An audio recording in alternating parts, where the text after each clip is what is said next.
There it is. We are live, Johnny. Good deal. Evening, folks. We're going to let some folks get on here. As promised, we said 7 o'clock. So it is 7 p.m. Said 7? A bit late than what you said. Yeah, Aaron's going to be a little late, guys. We're gonna let him in on the show as soon as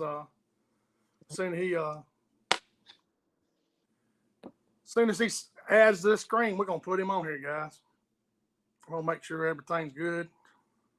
We are live and all that good stuff. All right, we got some people adding to it. Can y'all hear me okay? Somebody comment if you can hear me. Let me get all this stuff out the way here.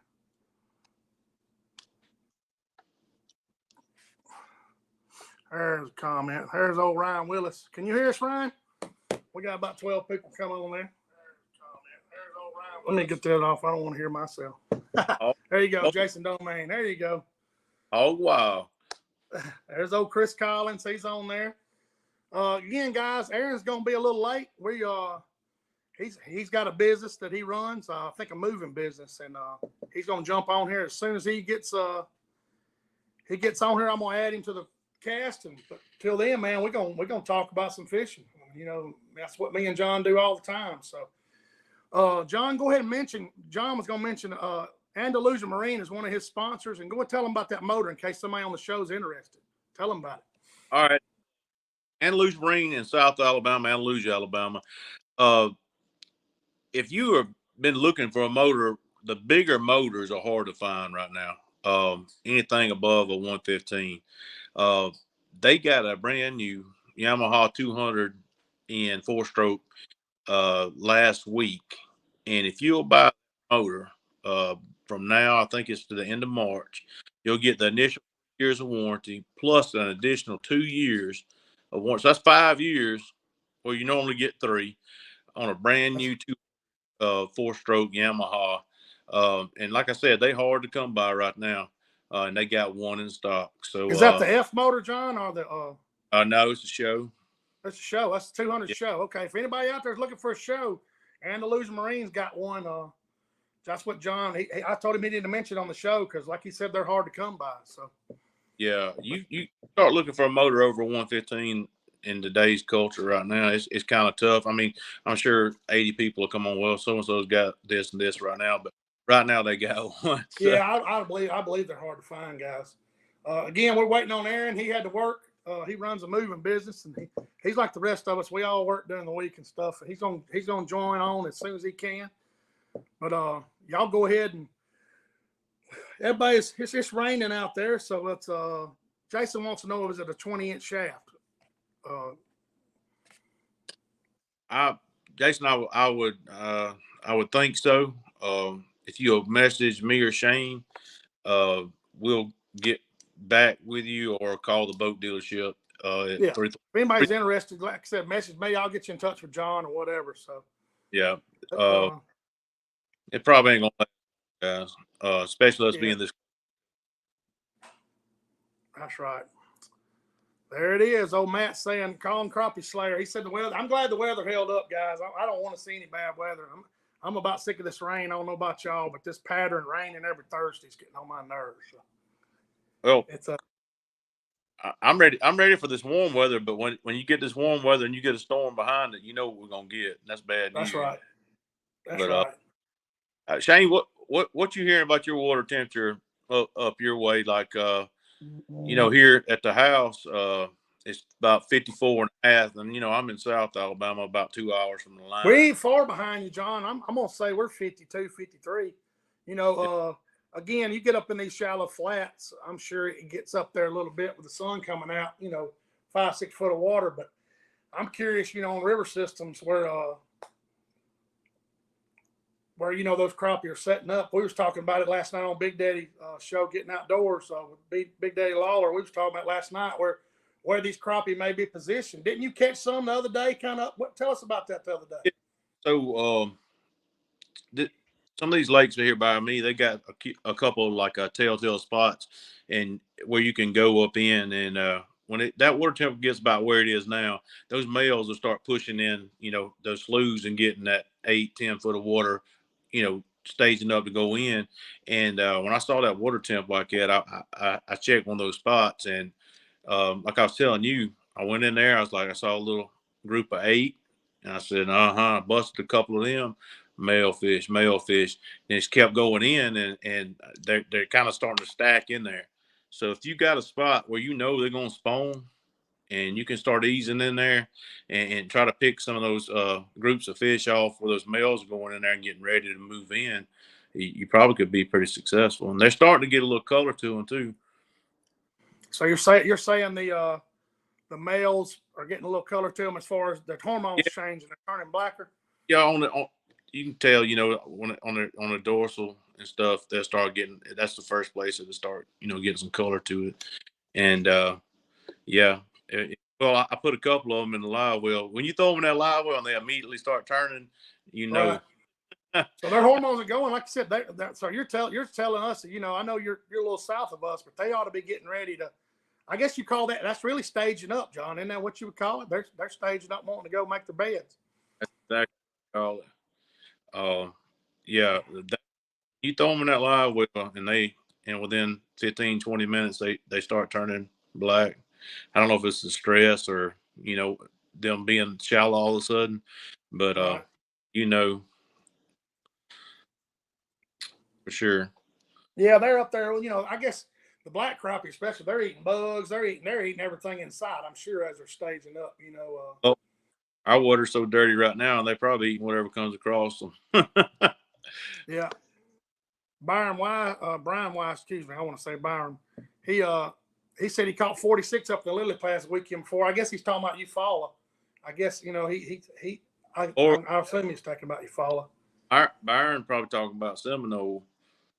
If I had it, he's got. He may be. He fishes all down that area. He's sneaky. He'll post some pictures and you won't know where he is, but I don't blame him. But he's saying that they were up the lily pads weekend before. The last water was 62. He said he said the females are full of eggs. The ones I cleaned the other day had some veins in them. They're not gritty.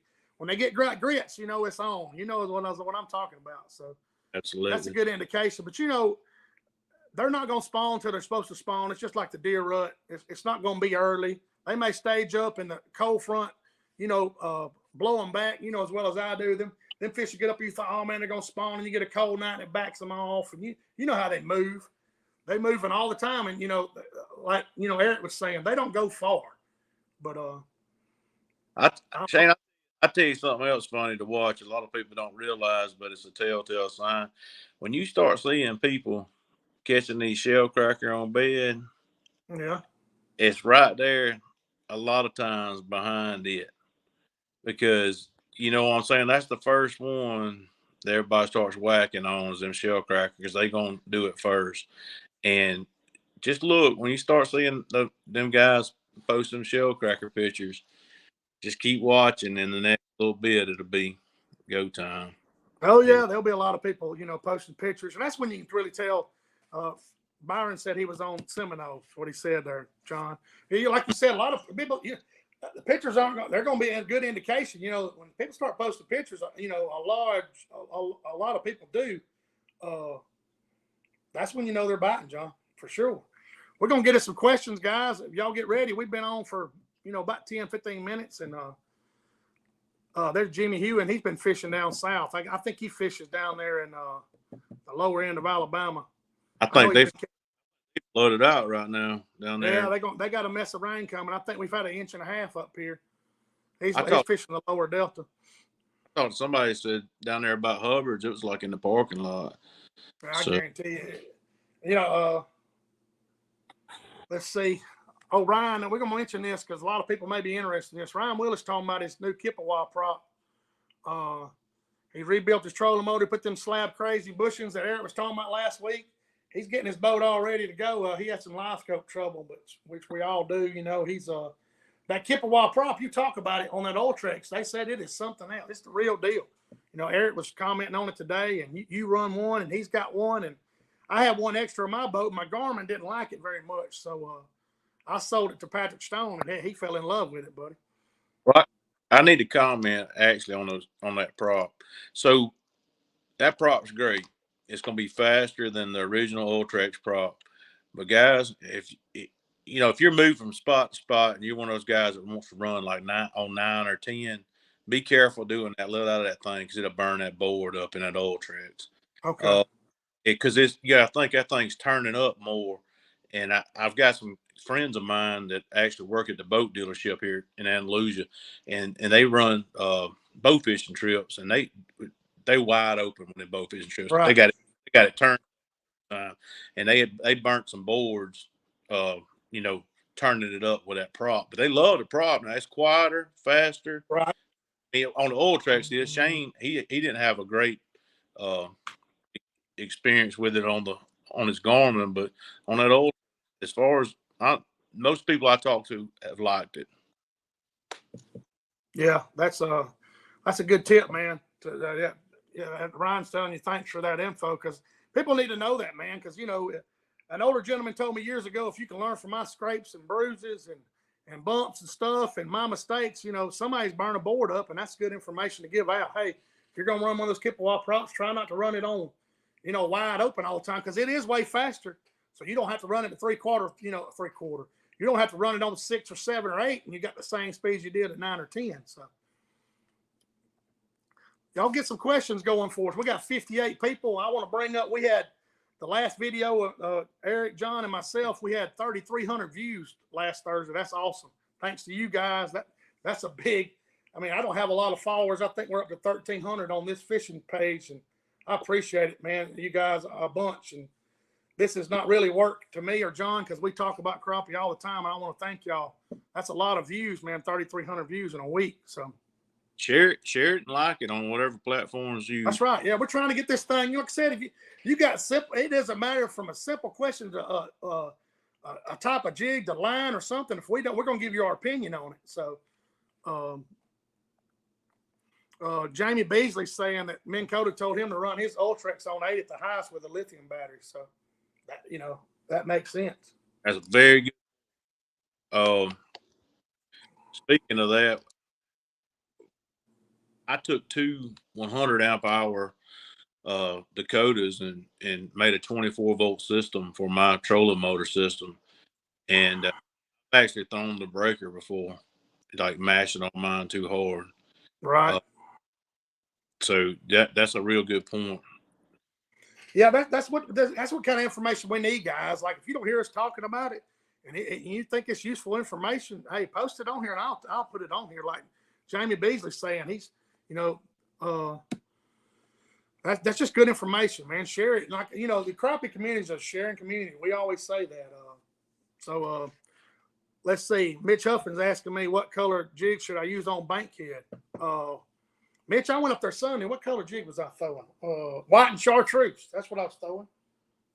And this little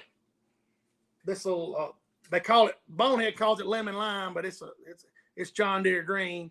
But that's a little stump bug. But while we're showing this, that is Grenada Tackle's new minnow head. I ain't making a commercial, but Patrick Stone just happened to be a buddy of mine. He's a good guy. John's got some coming. Y'all can see that minnow head. It's got a flat surface there. It falls just a little bit slower. It's got a gray hook in it. He came out with these hooks because he wanted to come up with one for blackfish, because he makes those big football heads. But that's a Grenada Tackle minnow head. You can order them from Grenada Tackle. But that color jig, Mitch, is what I was actually throwing: chartreuse and white. And I thought, everybody knows me, I throw that color a bunch. John's a monkey milk guy. John, I tell you, John always throwing monkey milk. He always throws a neutral shag color. I don't even ask him what he throws, what he caught them on. John's gonna be like, hey, I'm what color I'm throwing. So I got a bear head and no unpainted monkey milk. If that doesn't work, and then I'll go to something else. Talking about Patrick Stone there with Grenada Lake Tackle Company. Patrick's a fisherman and a guide. If he puts it out there, you better believe it's gonna be a good product. Oh yeah, it's good. Let's see. Taylor Brown wants to know how you liking those outlaw rods. Go on, tell him about, like I said. Okay, this is funny. All right, so I love them, absolutely love them. I actually got them in the boat dealership today. They just bought a display, and they're gonna start carrying outlaw rods at Andalusia Marine. So yesterday I went to a lake and we were catching some really big fish. And I don't know if anybody's ever tried. I mean, if you do video, when you break that GoPro out, it's nothing's gonna go right. Oh It's yeah, that's exactly right.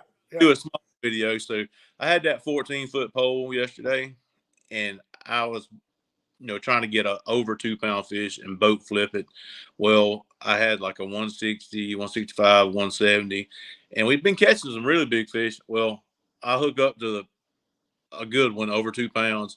And what do? I slam it in the back of the graph. And I'm Swinging it in. Hey, what hey. I'm gonna do is put out epic fail boat flip and put it on YouTube as a short and Hey, Facebook. But yeah, but y'all, I'm gonna tell you the truth. That little 5-footer, that little stubby rod that I yeah, showed, that you showed us last week. Yeah. I boat flipped a 246 with that thing. I had to grab the spool, pull and drag, but I boat flipped a blackfish that was 246 with it, and but it did it. I mean, it did it easily. But I'm in love with the poles, and it's good people that own the company. Oh yeah, well that's a good thing. That's a good selling point too. And they make a great product, and they're just good folks. Let's see. Jim Nelson's got a big question here. He said he got a new boat coming in a couple weeks. What are some of the accessories you would recommend going with a Garmin trolling motor, transducer on it, thinking about an all aboard all scan pole? Y'all's thoughts? I don't even know what is an all aboard all scan pole. Is that one of those? That's probably one of those. This out from the trolling motor, so you can spot lock and look Oh, around. okay. I got you. It's an independent mounted on your trolling motor. Okay. Jim, I haven't never dealt with those. I know some people that ran them. Man, me and John's kind of the thing about running it on your trolling motor shaft that you have your foot on, you can feather that thing. If the wind's blowing and you don't see your jig lined up real good and you should be, you can take your foot and just fine tune it without having to, it's harder to learn in my opinion, but once you learn it, John will tell you, you can fine tune it with your foot.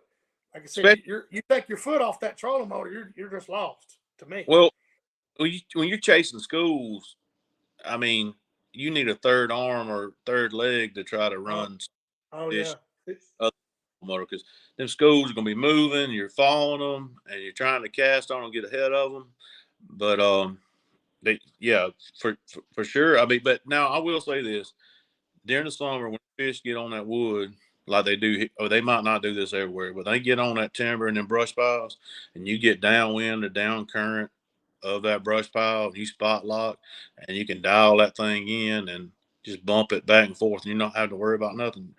Right. You can get very, very fish. I could see that. I guess, to be honest with you, Jim, go with somebody that's got one before you purchase that. That's a lot of money, man. I'm sure. Just go with somebody and say, hey, man, how you like this? And put your foot on it. When I put people in my boat, they're like, hey, I set up the guy last weekend, Saturday. We didn't catch a lot of fish because it was so blowed out. Hey, put your foot on the Garmin and run it. If you like it, you like it.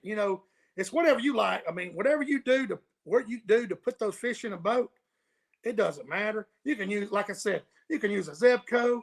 Those fish don't know what you're using. Just be good at it. Try to get good at whatever you're running. So, I would say, Jim, just like John would tell you the same thing, man. Get in somebody's boat that's got one. Because, don't go wasting a bunch of money on stuff that you may not use or you think it's good because you watched a YouTube video or you heard me say it or John say it or anybody. Hey, get on somebody's boat or look at reviews of it, just see. So this is Chris Collins right here saying something here, John. He's saying the all aboard scan is very nice. I recommend it trying the shaft mount prior to spending the money. That's what we just talked about, Chris. Jim, that's what Chris. Go ahead, John. Somebody that takes people out and teaches electronics courses and just go out with them, man, you're gonna save so much money. Because if you just do it on your own, like I did, I was a dummy and I bought a bunch of stuff and then I had to sell it secondhand. You're losing at least a quarter on whatever you paid on it. Quarter, right. Paid. And if you'll get on the boat with somebody that does it a lot, then they'll say, well, I might do this or I might do that. And just listen to them. And it might not be in your wheelhouse at the time, but go ahead and save that money so you don't lose from the beginning and have to recoup it because I did a lot of dumb stuff in the beginning. Me too. I done the same thing too. I mean, I got a graph laying right here. I mean, just right here. I got it for a backup now. I should have went and bought the 12 and I bought the 10, and I was like, man, it's end up with a 12 anyway. I'm not getting, like I said, you see me wearing glasses. I'm not getting no younger. So a 12 fit me pretty good. Let's see, make sure I didn't miss any other questions while we're answering questions. Let's see.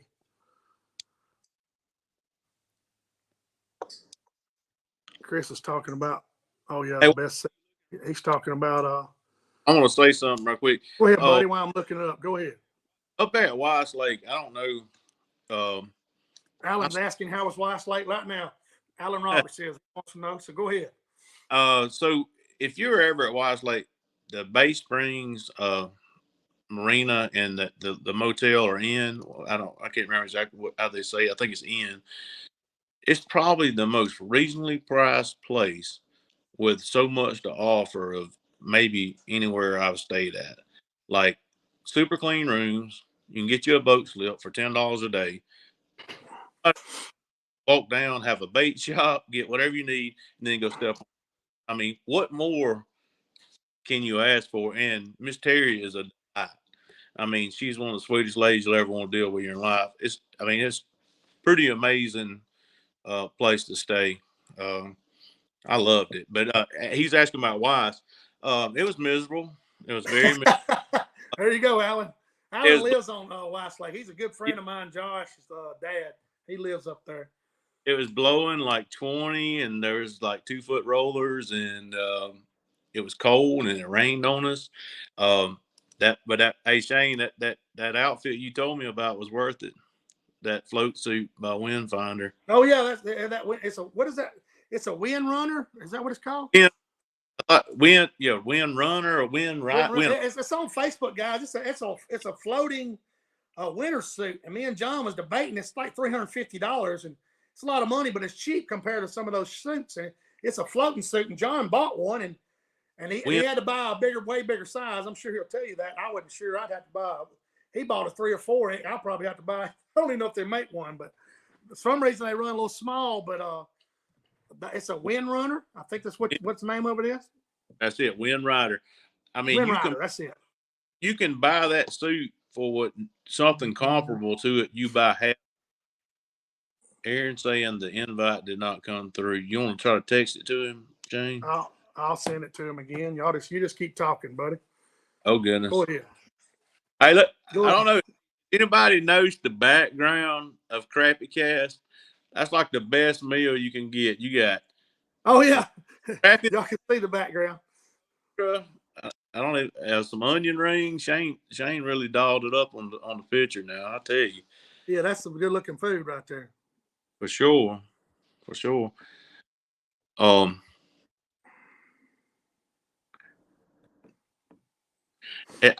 got a question for people. I mean, what have y'all been seeing? Like, put it in the comments. What have y'all been seeing as far as fish movement and patterns and water temperature? What have you been using? I mean, a lot of people ask us questions. We'd like to hear, what you got going on. Yeah, I'm looking right now and see what's Philip Dodson wants to know what electronics you use on your boat, John. Go ahead and tell him. All right. Everything while I'm saying this. So I run a Express X19 Pro with a 200 horse Yamaha on it, and electronics wise, we used to just run one Garmin up front. Well, we got this new boat. My wife told me that she had to have her own graph, of course. So at the time, we had a 1222 GPS map, and she wanted a graph for hers. When we got a new boat, I got her a 1222 GPS map, and we linked the two. So whatever I'm looking at on the trolling motor, she sees the same thing on her graph, so she's not looking on my shoulder. Since then, I got hooked up with a good deal on an 8412, which is the same thing as 8416 or 8616 touchscreen with an 8000 series processor, and they're linked together still. Her graph it's in front of her to the right, and mine's right in front of me. and I do all the adjustments on the screen and stuff. But she can see what I'm looking at. So, um, and everybody asks if there's a delay. There's not. They're connected with an Ethernet cable, and it's a feature if you're taking pictures of you, and you don't want them right snugged up to your shoulder the whole time you're fishing. If you can afford it and put a graph in front of them, it's a good way to, and people enjoy it having their own. But my main reason is because my boss lady said that she wanted her own screen. So I think Shane, you're running what, a 1222 now? Yeah, I'm running 1222 and a little 10-inch Humminbird helix below it for the maps. And yeah, I didn't say that. All right. So below my graph, I've got a double stack cornfield, and I run a Helix 9 just for mapping purposes. That's networked in with my Helix 12 at my console, and then I run a Helix 7 in the dash. Guys, I want to tell you this too. It's a good tip. When you start fishing a lot and going a bunch of places, careful with how many you got. You start getting close to 3,000, you need to figure out a way to spread those waypoints out, because you can max out a Humminbird. Um, and I know that it just did it. He had got some waypoints from other people, and he went to mark something that said, "Too bad, you're over capacity, It was bud." full. How many Yeah, with one hole, John? How many with a hole? I think it's 3,000, Shane. 3,000 waypoints. That's what a Yeah. helix will. Well, you go to Okay. bumping around all over the place and marking stuff. You'll fill them up. What my advice to someone is I mark on my Helix 12, there for side imaging. That's my big unit at the console. So I loaded uh, the majority of my waypoints on mine in the dash. That way I've got like 2,000 something waypoints in the one that's in the dash I'm looking at as a map. That way I can keep marking, on my side imaging. I think I got it forwarded, Aaron. I hope I do it. I'm not technically savvy. Everybody knows me. I'm hoping I got it sent to him. You got their email. I don't know why he didn't. Hey, Let's see. we got to get Big Daddy on for IT support. No kidding. He helps me out so much. Corey wants to know right here, John, do you mainly long pole or cast a fish? Okay. I'll say this, and I'm not ashamed to say it. When I first started, our friend, my Shane's friend, Eric Cagle, he helped me and Shane both, and Eric, he's a caster, Oh and so yeah. that was my first and foremost. But I did see in the past year when I went to Grenada and the water's real dirty, where that long pole and you're dead sticking on that fish till he recognizes the bait's there. Like right now, that so muddy out the Grenada, he's not really seeing it. It gets like so close to him, he recognizes something's around him, and you're having to like hold it on that fish right now because that water's so muddy. So that long pole, that's where that comes into. But here's the deal: if you ain't used to dealing with a 14-foot pole and putting it out in front of everybody, thinks it's so simple. I got live scope, just drop it on the fish. It's not that simple. I promise you, it's that simple. I was terrible with it. I was. Hey, I Oh, feel like a fish out of water with my long rod too, man. Because you feel so awkward and it works. You think you're doing it wrong, and you're like, I really just got to put this bait in front of this fish, and but you're hey, unsure where you're going with it. You know what I'm saying. this time last year, it was exactly this time last year. They came out with a color limit, and everybody ran and did that update. Well, for a lot of people had those 1222s, it made them where they couldn't see stuff from 20 foot in, and Right. trying to dead stick and you can't Oh, it see. was awful. I remember when that update came. I'm sure everybody's got a live scope remembers it. It was Absolutely. bad for us brush pile fishermen. I promise you. Yep. But they got it worked out now. I mean, update your unit. That last update was great for me. Yeah, it's been good. Let's see what Stephen Tidmore, he's asking a question here. Y'all think the high water will help push them up on the banks around Lock 8? He's talking about the Warrior River to the dam around Roebuck. Also, the temperature's rising slowly. that high water, Steve, you fix to get some real high water. When that thing gets over 82 feet at Seldom Dam, they're scattered like big time. It's gonna be all this. Hopefully it don't. I was just looking at I'll tell you exactly what it is, Stephen. You give me just a second. I always look at Seldom Dam there. Last weekend was about 83, and man, I had trouble finding fish down there, and I'm sure it'll be the same way above the dam.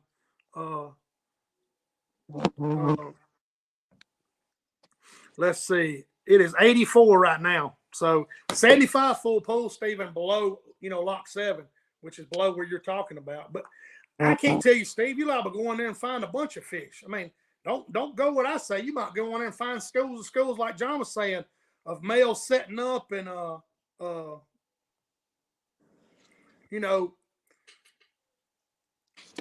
getting ready, staging up and getting ready. I was reading a text from Aaron. He says his account's restricted.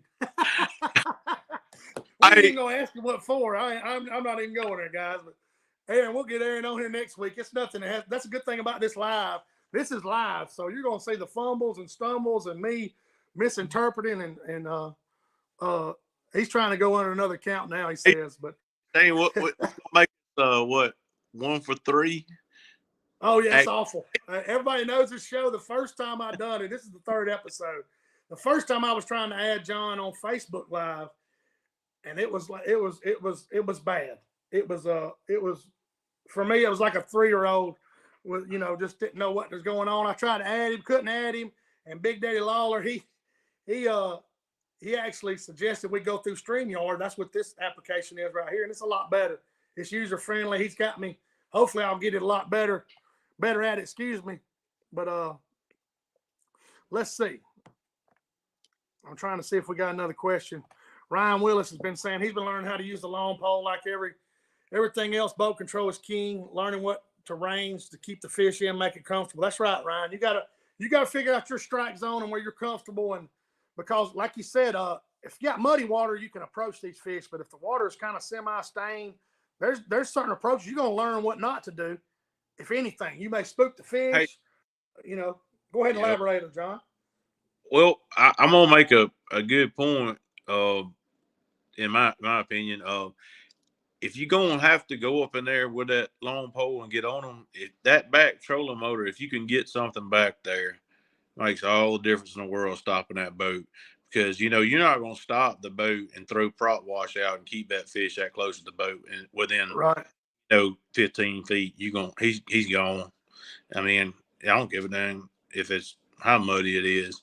But if you can get one of those back trolling motors on your boat to stop the boat and throw it, what I'm saying, back it up like that, it's going to make a huge difference for you, for sure. Yeah, what John's talking about, guys, crappie brakes and sea light, and a lot of people coming out with these trolling motors are running on your Raptors or your power poles. Some people's got trolling motors that come off your jack plate. They've got trolling motors wired on a stump switch, which is all it does is break the circuit. It's a stump switch. It's round. You've seen those stump switches for your poles, and so John's saying you're running wide open. You see a fish at 60 foot. Next thing you know, you're at 30, and you've been running. The boat's moving pretty good. You stomp that switch, and that boat starts backing up, and it stops without having to turn your trolling motor and backwash and spook the fish. So it's a whole nother sequence of events.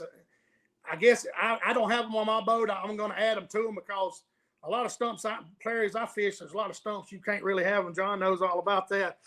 Well, that's another story for another day. But we might as well go ahead and tell that one, Shane. Well, go ahead and tell them what you've done with your trolling motor, John.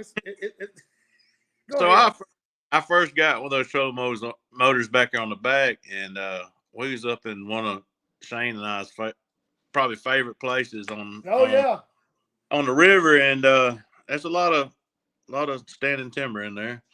And a lot is understatement. There's a bunch. Shane and I running side by side, and we were both popping them. And by that time, the white crap. And I said, that didn't sound good. He said, no, it didn't. That back trolling motor had hung on a piece of standing timber, and it split it from right where the shaft come in all the way down to the motor. And you get water down in one of those cheap trolling motors, buddy. Yeah. It's good. And I'll give you a little tech tip I do in there. Believe it or not, I'll run my boat up on a stump on purpose to fish another fish. John does it too. And that's a little tip, guys. If you're in a stump infested water and you say, hey, you know that fish is 30 feet and you see a stump at 20, you can always run your boat up on that stump and stick it on purpose and then go fishing for that fish, especially if he's sitting there close to that timber. Nose up. Yeah, just like this right here. All you see is that you're like, that ain't a limb. They'll try to get on there and just hug that thing like they're caressing it. But I've stuck my boat on a stump on purpose. Hey, I'm firing at that fish till I get him to bite or scare him. If he don't bite, I'll back my trolling motor front that stump. It's a good thing about fishing aluminum boats. You can do that kind of stuff. I'm on my 3rd trolling motor. I'm done, man. I mean, if you know you're in some mess like that, why would you let it down? I know better. Well, yeah, it's just a habit for you, man. Mm. Corey asking this question: where are the trolling motors on the back called? You just have, John. You're just running one trolling motor on the back of yours, aren't you? Yeah. All right. So what you do is tell them your rig up. You know, I think Andalusia hooked you up. Go ahead and tell Corey. It did. And a good buddy of mine. All right. So the back of my boat Express, you know, it comes in and then the motor's right here, right? So it's a slant. So he built me a box to go on the side where, you know, it sits level and that holds the trolling motor bracket. So I put it off the back of the boat and turn it around backwards. And then I could got that stomp switch up there where I'm engaging it. And it's actually, you know, pulling the back of my boat away from the front of the boat. You're saying the nose is facing away, like you're saying the nose is facing towards away from the back of the motor. Right. The prop was actually throwing up under the transom of my boat toward the nose of my boat, but it's far enough away from the fish it doesn't affect. Instead of throwing it on top of them, everybody knows when you turn your trolling motor reverse, it throws that swirl. That's what John's saying. If those fish are shallow, they're 4, 5, 6, 7, 8 foot deep. When you try to turn that motor around and stop them, if you don't do it early enough or you're going a pretty good pace, it's going to backwash those fish. And those fish are going, you know, you've been in a swimming pool where somebody kicked their foot at you like that and you felt that water on you when somebody's swimming away from you or whatever. Those fish feel that same turbulence. And they don't know if it's a big catfish. They don't know what the heck it is. They know it's not natural. They're going to get the heck out of there. But when you get in a bunch of timber and that thing's hanging off the back and you get to see you don't want to run that. You're exactly right. But Corey, Crappie Brakes makes a system. I know I've seen them. Sea Light makes a system that goes on there. You just have to research it, Corey. You can message me after a while, call me, whatever, and I'll try to. I don't have them on my boat yet. John's running one that he made. Here, Corey, Byron right here is. I'm using a 24 volt Maxim, which is a pretty powerful thing. But what you got to do is find out you can canter that thing just enough so it'll back you up straight. A lot of people say you can't do it with one. I can back up straight with one. You just got to. You got the head pointed a certain direction, right? That's It's not straight horizontal with your boat, perpendicular. Excuse me. You got it canted one way or the other to keep because the V of your boat. That's what you're saying, where you can actually back it up. Byron's saying right here, I run Crappie Brakes, 40 pounds thrust on his power poles. He said he's got a 21-foot Ranger. He said to stop it. So that's a good thing about it. If you run dual trolling motors, you got to think you don't have to run big trolling motors because one reason you don't want to do it because of the power they pull. 40-pound trolling motors are not going to throw a lot of amps, but that because you're going to be blowing breakers and everything else. But he said he's running dual 40s on his. So, well, one thing I do is I'll drop my power poles, my paddles first, and then I'll hit my brakes, and then the power poles of the paddles are going to slow down, and then if you hit that brake as well, then you're like you can find, or then you're just bumping it, to stay in proximity with the fish. Right. Aaron's still trying to get on. He's trying to go through another email. We're going to try our darndest to get him on here. We got 61 people here, which is, hey, I appreciate y'all staying on here through all this mess. It makes it fun, but we try to get out some useful information. But y'all got some more questions, I know, guys. If they're technical, guys, again, feel free to ask. I'm not going to say simple question, any questions. Don't think because all this technology we're talking about that we're forgetting about people that cast to them and count their jig down. I mean, we ain't been doing this 3 or 4 years ourselves. So don't sit there and act like, a cork and a jig. You talk about whatever you want to talk about. This show's open as far as techniques, trolling.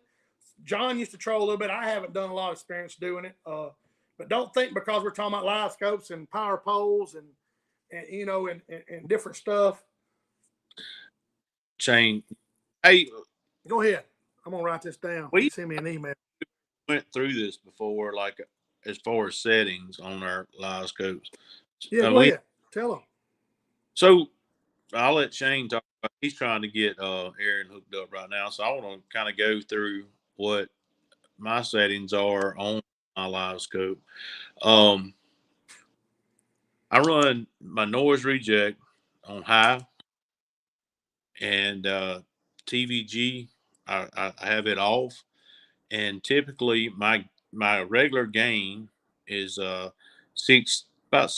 from 66% to 71, depending on what the water clarity is. Tell them what unit you're running. That's important. The unit you're running. Earlier I've got an 8412 and a 1222 on my boat, and I crank my color gain up personally to 90 or above. Color limit, color gain, and then if you've got the correct update, you'll have the ghost tree reject. I run mine on auto. Now I see a lot of people running it on different things. I have best luck with auto, and then I manually set my depth and forward. Forward view is the way I run, but I mean that's basically the settings you're gonna mess with. You're gonna mess with your gain some. You're gonna mess with how far out you're looking, and your depth. And I rarely ever go below 25 feet. If I get in some shallow water, 20 feet's the shallowest I'll go. Even if I'm going up in 3-4 foot of water, I just feel like I can size a fish better. Right. What you're saying, John, is like your depth wise, as far as your live scope, you leave it on 20 even when you run in shallow water, because if you don't, the fish are going to look a lot more bigger. Not only that, if you put that thing on 10, it starts getting so much distortion, and you'll get, I don't know, I just can't, in my mind, I can't get it right. But I saw somebody today who was fishing in 3.5 foot of water and had theirs on 20, and they were catching fish. But Shane, what do you run? Let's see. I run in my noise reject on high, of course. My color limit's off. I don't run it because to me, when you turn your color limit up, it makes the fish and stuff look like Play-Doh looking. The edges get away. It blurs them to me. Loose. The color gain, I run mine on 80. My focus is on 145. What else do I run? The ghost rejects off. My gain, I run on my 75. But I run mine kind of hot. I run a 1222 Garmin. I run mine kind of hot too. Scott D's asking about a mount right here. That's funny he asked about that mount. Because, hey, Scott, look right here. You see what that is? A Stowaway XL. Eric Cagle turned me on to these. He's not sponsored by them. He just seen them at the show, and they're tough mounts. And believe me, I can tear up some stuff too. It's that's a great mount. I'm running this one on the very front. I have 2 decks on my boat. I got a drop down deck, Scott, where I'm casting on one. I'm fixing to set this up where I can long pole, put another seat bracket up there where I can get on top of these fish, because of my long rod, I'm losing 3 or 4 feet, because I'm setting back from my trolling motor so far, Scott. But that's a Stowaway XL at $350. It's got a catch pin right there. You see it? You pull that catch pin and it lays down, lays flat when you're running. Which that's the best design. All of them are like that now. Your cornfield crappie, your beat down has 2 knobs and lets down. They're super nice, but they're pretty expensive. I think the dual mount's about $700 and something. It's stout. But yeah, they're high. Cornfield crappie's in the $400 range. That was $350. I'm sure. I'm not going to say one's way better than the other, but you want a design that lays down, because you're running these rivers and stuff. There's a lot of trash. John will tell you too. You don't want to be near under that. But that's Scott said he's ordering it right now. So Hey, I want to tell some guys if you already got some cornfield stuff, a lot of their stuff is like interchangeable, so that they get something new. You can call them and say, "Hey, I want to get this." If you say you already got a bridge mount and this goes on it and a pole and everything, they're keeping that stuff compatible. So if you want to keep your bridge mount, so your foot goes up under it and everything for your trolling motor, just call right. them. They'll work with you and send you the parts you need. So maybe you don't have to buy that whole new apparatus to complement what you want. You can just buy part of it. Hey, Scott D's, Chris Collins, one of my buddies, just use code WIRE for 10%. That's old Wired for Crappie out of Tennessee. I think he's got a YouTube channel. He's telling you to do that, Scott D's. If you're still listening before you order it, that'll save you 10%. That'll save you shipping almost. So. Heck yeah. Heck yeah. Let's see. Somebody asked something. Alan Roberts asked something. There it is. Favorite color scheme on live scope. I run blue because I see blue better. John, what do you run? What color you run? Black emerald. Black emerald. So you're running that bright green. I am. I've messed with all of it. I tell you, the best in the business what he runs right now. He's winning everything. Yeah, the monster Hayden Jeffries and his daddy Dan. He's the one that feeds the machine. He runs Caribbean. He runs Caribbean. Okay, that's what his eyes see. Alan, be honest with you, it's whatever your preference is, man. I mean, you start catching fish with a certain color. I've been catching fish with blue for several years, and that's what I'm gonna use when you jump in the boat with me because I see it better. It's not. I can use black emerald like John. I get in John's boat. I'm fishing with black emerald because that's what he's used to running. Any color you have confidence in, as far as color on your live scope, that's what you use. Somebody's asking something. Yeah, Byron says he uses Caribbean blue. Scott says thank you, Chris. You saved him 10%, man. That's what this is about. Just sharing, saving people some money. If you know a code, and we're sitting here blabbing our mouth. Hey, speak up. Gail Glover wants to know what size jig heads with your monkey milk, John. She wants to know what size you throw most of the time. Well, you short rod, you long rod. What are you doing? Tell her your setup. All right, so Gail, I want to throw the smallest jig I can get away with. All right, so those fish are out there, and they'll let me get to 30 feet from them, and I can throw a 16th ounce jig, and I can get it down to them, in light wind, and I can float it over the top of their heads, and I'm getting a good response from them. They coming up smoking it. They're getting 40. That fish is getting a 45, I guess, coming after the jig. I'm happy. I'm super happy. If I have, get heavy wind, where I'm getting a big wind loop and I have to go to 8th, I'll go to 8th. Now, what I've been doing on the long pole is I'm taking a 1/4 ounce bullet weight and I'm putting 2 bobber stoppers below it. Yeah, hang on. I'll get one and show you what John's talking about. Keep telling, John. All right, I'm pegging it, and then I'm putting a 16th ounce jig head below it with a, whatever grub air jig. I usually do a 16th ounce on it too, and I'm dropping it on that fish. But here's the deal.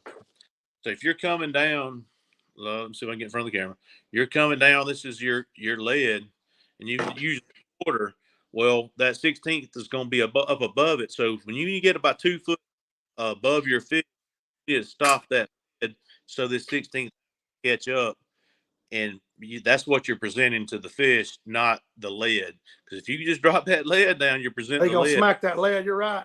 What John's talking about, guys, is this right here. That crappie will follow that lead and ignore this jig if you present the lead. You got 2 bobber stops right there, guys. And that's a tungsten weight. That's a 1/4 ounce. I got a little 30-second. That's a Delta Jig Company, Jason Domain. I like that. Look, that's a fire tiger looking. I think it's called Cajun Cricket or something. What he's talking about is this weight's going to drop fast. Shoot. And that jig is just, you like my sound effects going shoot. But anyway, it's going to fall slow. You got to give that chance to get that fish is sitting here, and you don't want to present that weight. That fish's mouth sitting like this right here. You don't want him, he'll hit that weight. Don't think he won't. You want to get that jig where it's floating down in front of that fish, where you're vertical. The weight's here. If you get around some brush and you got to get tighter, move that weight down towards your bait.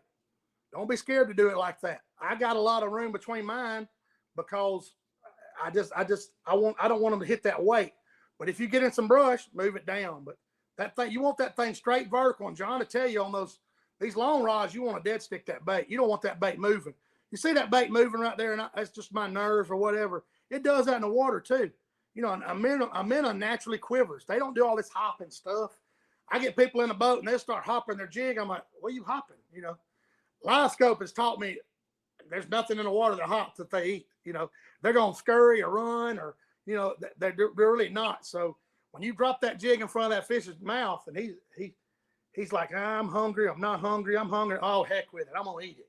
You know, that's what you want. But that's what John's talking about as far as your long rods set up is a tungsten weight and 2 bobber stop. Them are flipping pegs is all those are.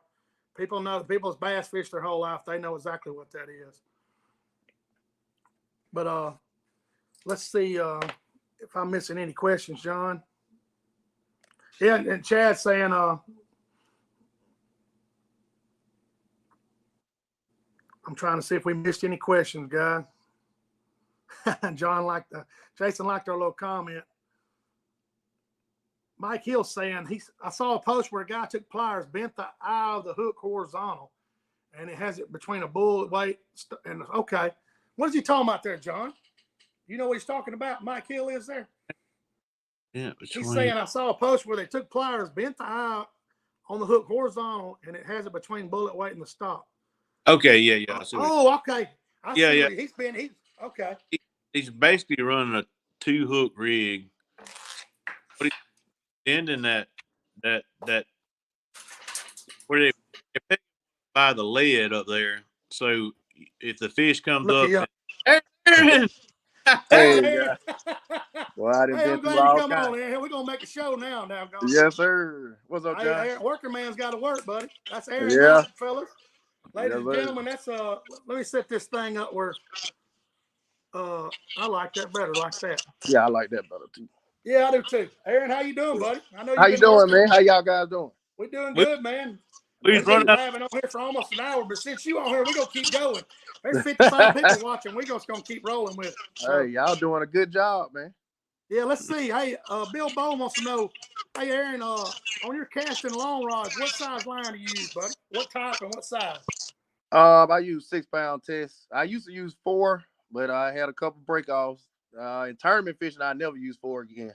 Now shooting docks, you know, if I'm trying to get way to the back of them docks, sometimes fun fishing, I use 4-pound tests. But okay. I used to use K9, K9 and Gamma. It just depending on what the first one I grab in the boat. I got you. So normally when you're tournament fishing and money's on the line, you throwing 6. Yeah, the K9 to me, I love the K9 because fluoro is a little more flexible, but that Gamma to me is just stronger. That Gamma is very, very strong, but it don't have the flexible, you know, as flexible as the K9 to me. Right. What are you running on your long rods? What pound test you running on your long rods? 12-pound K9. 12-pound K9. Okay. Fluoro. I hope that answers the question, Bill. Let's see. They say everybody's saying hello to you.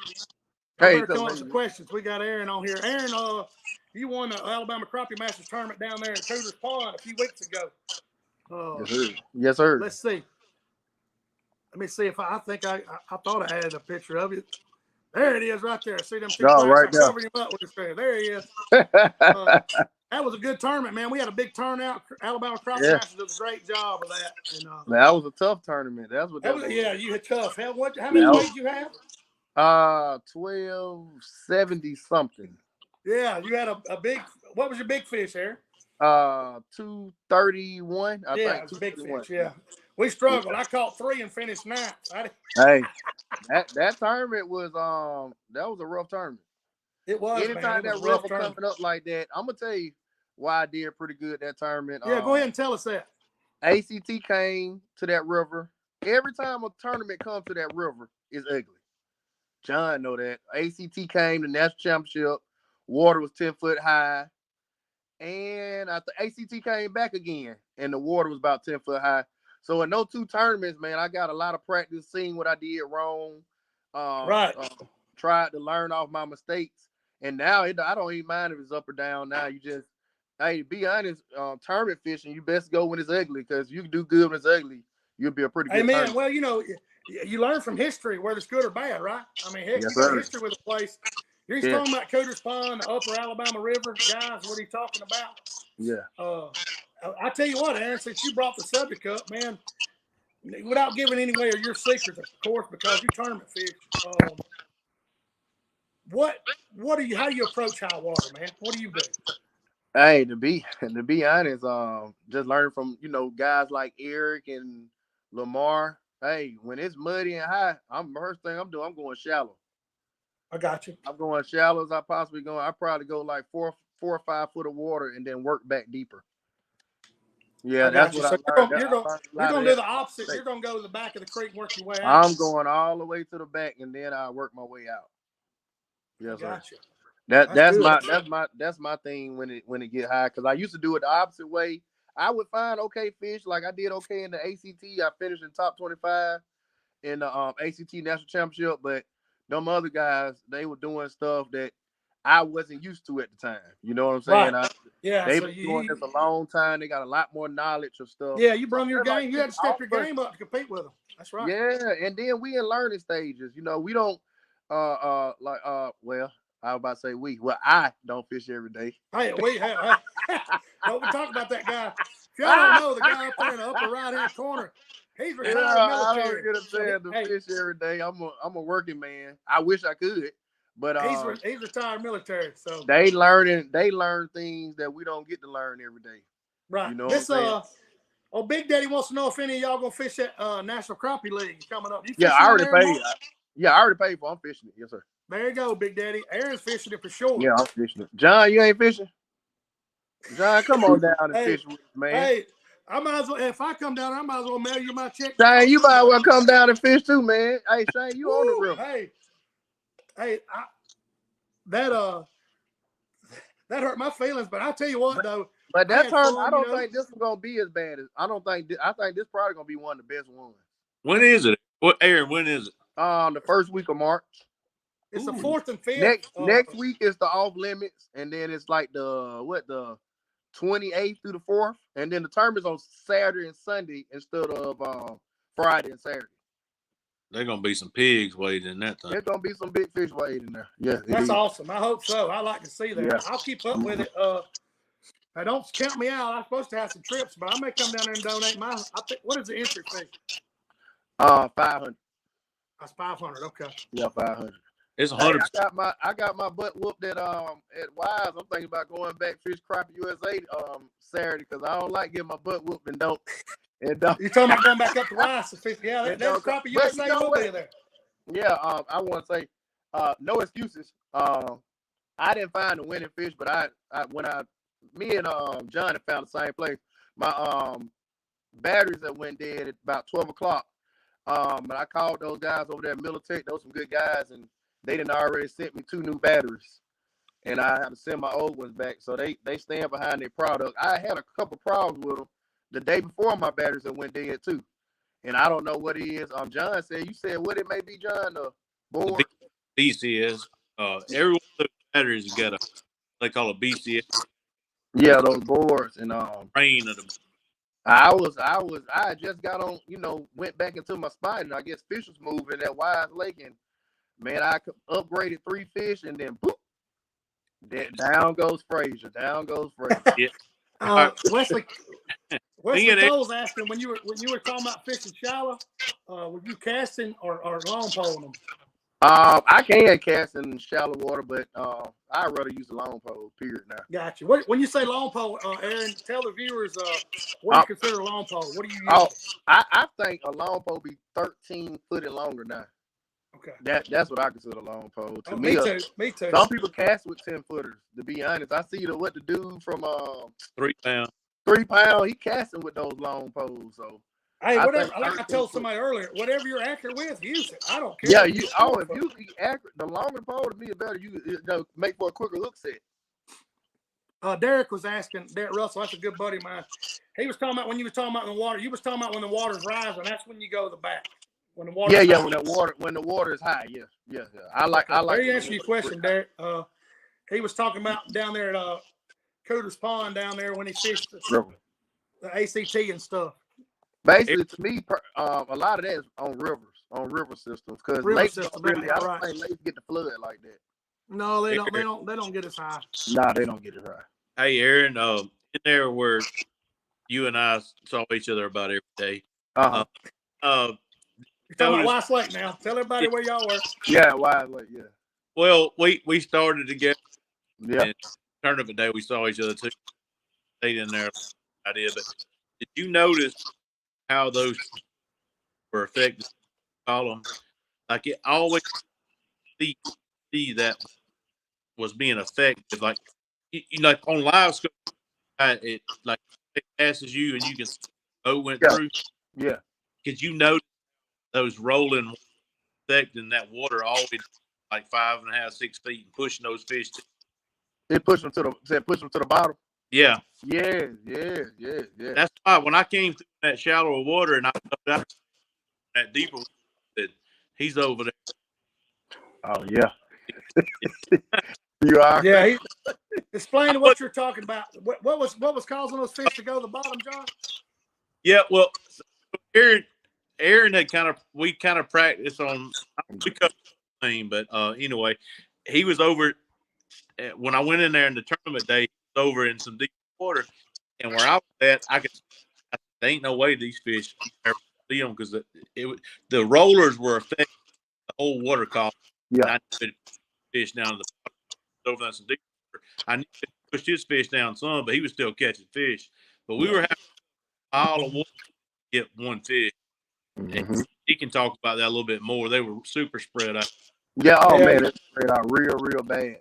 When I came in there later, though, it had calmed down, John, and the fish were moving.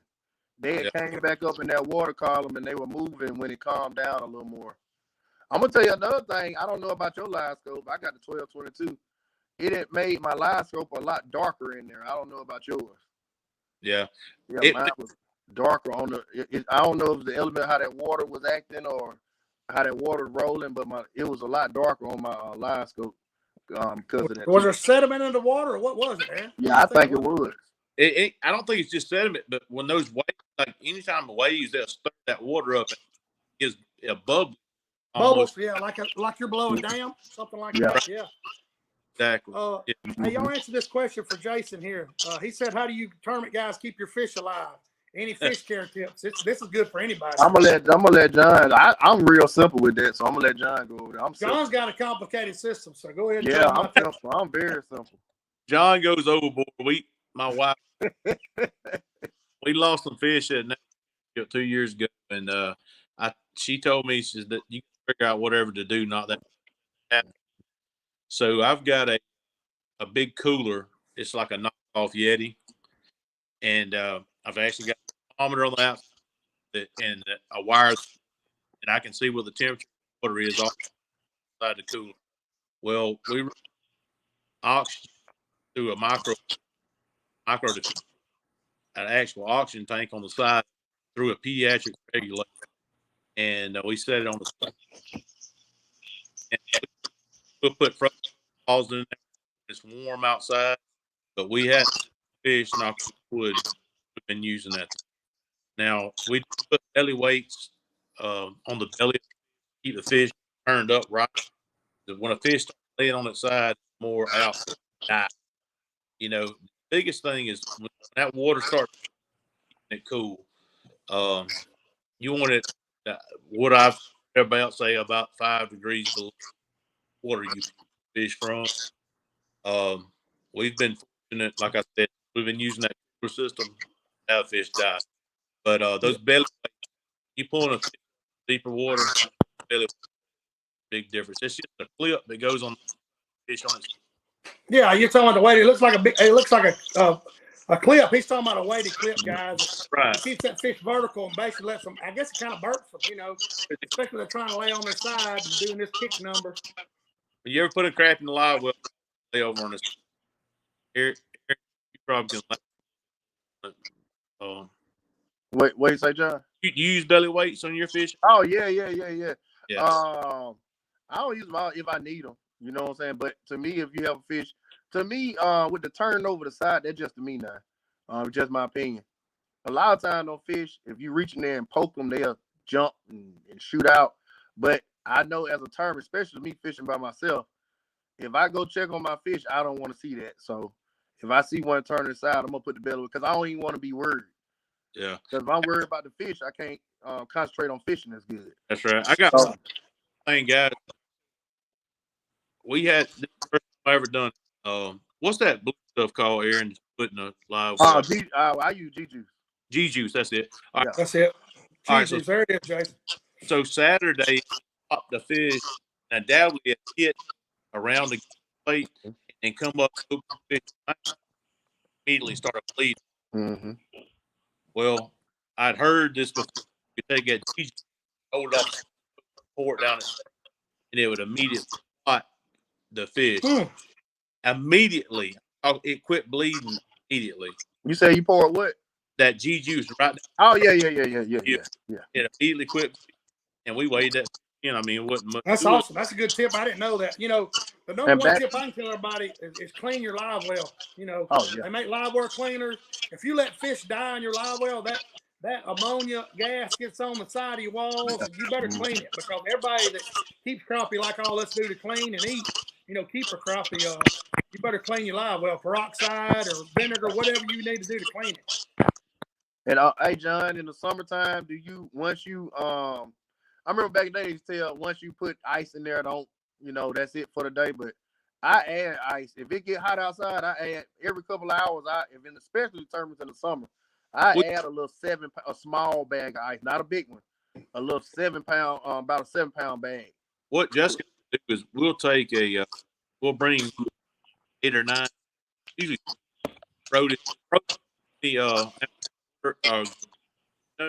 and we'll have them in a cooler, eyes down, and then or we'll put a new Gatorade bottle and pull up, and it just temperature. Yeah, that's good information because summer's coming up and everybody likes to crappie fish when you get May and all that stuff. When it gets May and June, I hope we ain't lost air in there. Right? There he is. There he is. Here you go. This is a good question right here, Derek Scott. Have y'all ever noticed a jig color preference between black and white crappie? I mean, y'all catch both of them a lot like I do. So what's your opinion, Aaron? Then John can go. Uh-oh. Done lost his microphone. I can't hear you, Aaron. I think your microphone done went out or something. I muted. I'm sorry. That's all right. There you go. My opinion was that my bad. I hit the mute button. My opinion with that is I don't think it's a major difference. I just think a lot of the tournaments, with those white crappie, they're in muddier water and so forth. So that's one reason why you maybe use a different size bait. I mean, a different color. But when you're on lakes with black and white crappie and the water clear of the water, I catch black and whites on the same color. That's just me personally. Right. I don't think if I'm catching them on a color, it's usually both fish. Yeah. I don't pick up a different color unless they chase it and don't bite it. Then I'm changing colors, of course. But it's been a good show, man. Let's see if with live scope, it made it so much simpler with color anyway. Exactly. Yeah, well, you can actually see how the fish reacts to your bait. Made it simpler. Let's see if we got any more questions. We've been on here a little over an hour. Y'all come on with some more questions while we got Aaron on here. Mm-hmm.